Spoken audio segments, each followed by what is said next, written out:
So there you have it, 10.5 years sentence for Nathan Gil, the former leader of Reform UK in Wales, a former member of the European Parliament. And in her sentencing comments there, Mrs Justice Cheema-Grubb said that Mr Gill abused his position as an MEP. He took bribes and made pro-Russian statements on behalf of those who paid him those bribes.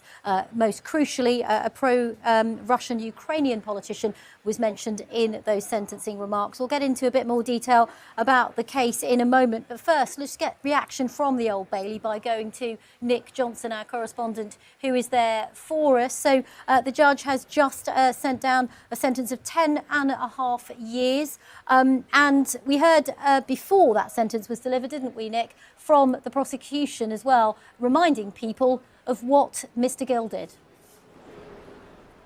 Yes, you're right, Regina. We heard a lot from the prosecution. Don't forget that Nathan Gil pleaded guilty to these counts of bribery. So that means there hasn't been a jury trial. There hasn't really been an opportunity for the prosecution and the defence, for that matter, to put their case in open court. So we heard from the prosecution barrister Mark Hayward. He talked about the different interviews and speeches that Nathan Gil gave to the European Parliament while he was MEP between 2014 and 2020, but also to interviews he gave to pro-Russian TV channels in Ukraine. And it transpired, due to the police looking through his phone messages, that Nathan Gil had been paid thousands of pounds ago to deliver these speeches in the European Parliament and these interviews to pro-Russian TV channels in Ukraine. In one instance, we heard in court, we heard that Nathan Gil gave a speech to a plenary session of the European Parliament, and on analysis of the messages he's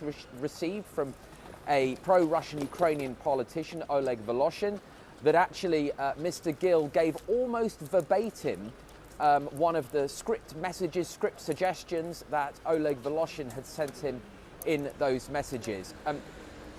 The defence barrister did say that he did reiterate the fact that Nathan Gil did plead guilty, but acknowledged the shame that he continues to suffer and will suffer for many years to come. And we heard there the judge, Mrs Justice Cheema-Grubb, jailing Nathan Gil for 10.5 years. And Regina, I think her comments were interesting. She said that there were scant mitigating factors, and she described bribery as a malignancy on public life. Indeed. And she also, as you say there, talked about politicians having to uphold a certain standard and talked about that in her sentencing remarks. And Nick, this is the first politician to be sentenced under the UK's Bribery Act.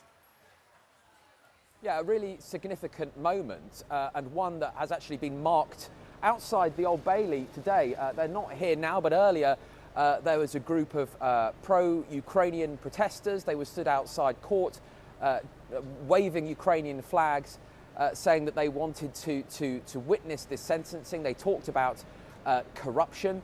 And we did see Nathan Gil. He was not in custody. He was on remand prior to this sentencing. So we did see Nathan Gil arrive at court this morning. He's a very tall man, and he commands quite a significant presence. And he strode towards the building here.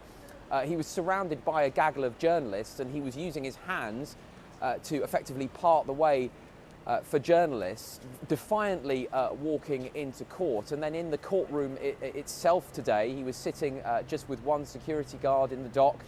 He had an overnight bag to the side of him, and he showed very little emotion throughout this sentencing hearing this morning, keeping his eyes straight ahead on the judge, Mrs Justice Cheema-Grubb, throughout the hearing this morning. Johnson at the Old Bailey in central London, thank you very much. Well, if you're just joining us, just a reminder that the former leader of Reform UK in Wales, Nathan Gil, has just been sentenced to 10.5 years in prison. It's after he admitted to taking bribes of several thousands of pounds from a pro-Russian Ukrainian politician in exchange for making pro-Russian statements at the European Parliament. Mr Gill served as an MEP he was a member of the Brexit Party and UKIP, and then, of course, Reform UK. He's no longer a member of the party.